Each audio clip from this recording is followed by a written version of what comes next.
मनुष्य कामनाओं का पुतला है। मनुष्य के मानस पटल पर निरंतर प्रतिपल इच्छाओं कामनाओं का चक्र चलता रहता है। हमारे मन पर उपजी यदि एक कामना पूरी हो जाती है तो कुछ समय पश्चात दूसरी कामना भी जन्म ले लेती है।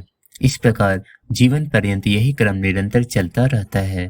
मनुष्य की सभी कामनाओं और इच्छाओं की पूर्ति कभी नहीं हो सकती। इसके लिए संपूर्ण जीवन भी कम पड़ जाता है। असीमित कामनाओं का मार्ग मनुष्य के जीवन को दुखमय और चिंताग्रस्त बना देता है। गीता में श्री योगेश्वर कृष्ण जी कहते हैं कि भौतिक पदार्थ का मन से निरंतर चिंतन करने से उन पदार्थों की प्राप्ति के लिए मनुष्य के मन में इच्छाओं की उत्पत्ति होती है। जब वह कामना या इच्छा पूर्ण नहीं होती तो फिर क्रोध का जन्म होता है, जिससे मनुष्य की बुद्धि का नाश हो जाता है। रजोगुण से उत्पन्न हुई यह कामना एक भस्मासुर के समान होता है, जो स्वयं मनुष्य को ही खा जाता है और जिसकी पूर्ति कभी नहीं हो सकता।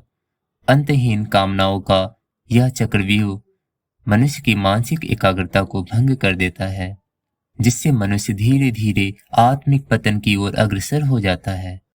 संपूर्ण ब्रह्मांड का साम्राज्य भी यदि एक व्यक्ति को मिल जाए तो भी शायद ही उसकी कामनाएं शांत हो। आवश्यकता की पूर्ति हो सकती है, किंतु असीमित कामनाओं की पूर्ति होना सर्वथा असंभव है। कामनाओं को एक परिधि में बांधकर जीवन यापन करने में ही जीवन का वास्तविक आनंद निहित है। कामनाओं का जनक मनुष्य स्वयं ही है। विवेकहीन होकर वर्तमान भौतिकवाद के अंधानुकरण से अनंत कामनाओं के चक्रव्यूह में फंसकर मनुष्य जीवन पर्यंत भटकता रहता है। कामनाओं के इसी झंझावात में वह अपने जीवन की इतिश्री कर लेता है। इच्छाओं का यह अनंत प्रवाह मनुष्य की मानसिक और आत्मिक उन्नति में सबसे बड़ी बाधा है। ऐसा समझना चाहिए।